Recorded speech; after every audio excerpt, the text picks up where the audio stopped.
Just so you know, I have a little bit of background in the Philippines. In 1986, I was deployed there as a platoon commander to reinforce the Subic garrison after the fall of the Marcos regime. There was concern about the new People's Army. So I have a warm spot in my heart for the Philippines.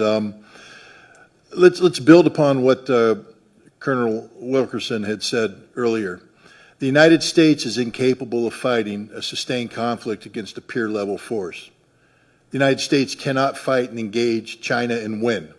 We will not beat the Chinese. We cannot beat the Chinese, and we know this, and yet we're using the Philippines to create the conditions of potential conflict with the Chinese. Please understand that for the Filipino people, this is a recipe for disaster. You think America is your friend. So too did the Ukrainian people, and they are dying by the hundreds of thousands. Friends don't let friends die in those quantities.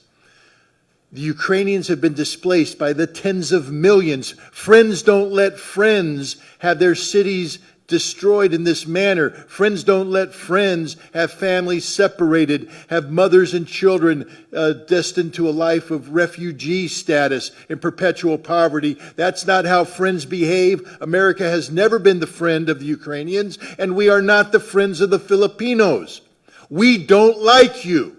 If we did like you, we wouldn't be doing this to you. We are using you. You are a tool, nothing but a tool, and when the tool ceases to be useful, we will discard you. And discard you means usually after a war that devastates you. We are using you to gain some sort of momentary leverage over the Chinese. We will fail. The Chinese will win, and you will be destroyed. End of story. It's high time the Filipino people pressure their government to start sitting down and engaging the Chinese government responsibly. China is not your enemy. China is your neighbor. China is your friend.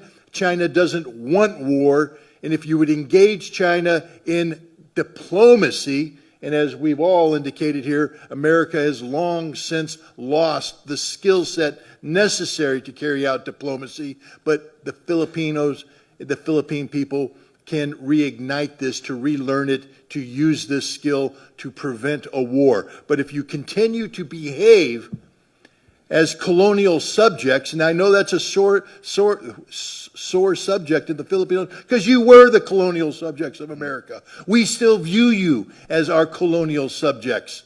We don't like you. We don't care about you. We just want to use you. Grow up. Grow up and act responsibly. Take control of your own future. America is not here to help you. America is here only to use you until there's nothing left, and then we will discard you on the trash heap of history.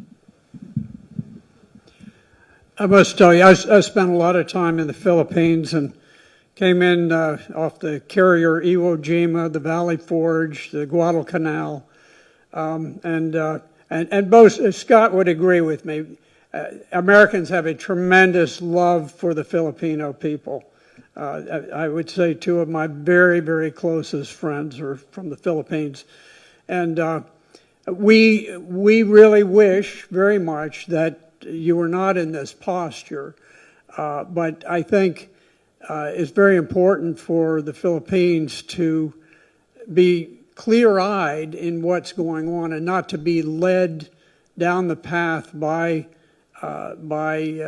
bellicose military people from the United States. You're talking about small islands. I wish China were not engaged in that particular policy. I tend to be sympathetic towards them on many things, but less so on that one. But at the same time, I think you've got to make sort of a cold, clear-eyed assessment and say, look, it's not worth a war with a great power for the Philippines to engage in combat over those small islands. But I do agree that it is time to use diplomacy and to attempt to resolve the issue. Whatever you do, do not simply become a tool of the United States and be led into an armed conflict that ends up in disaster for the Filipino people. Because if you do, you will break the heart of a whole lot of us who just dearly love the Philippines and the people of the islands.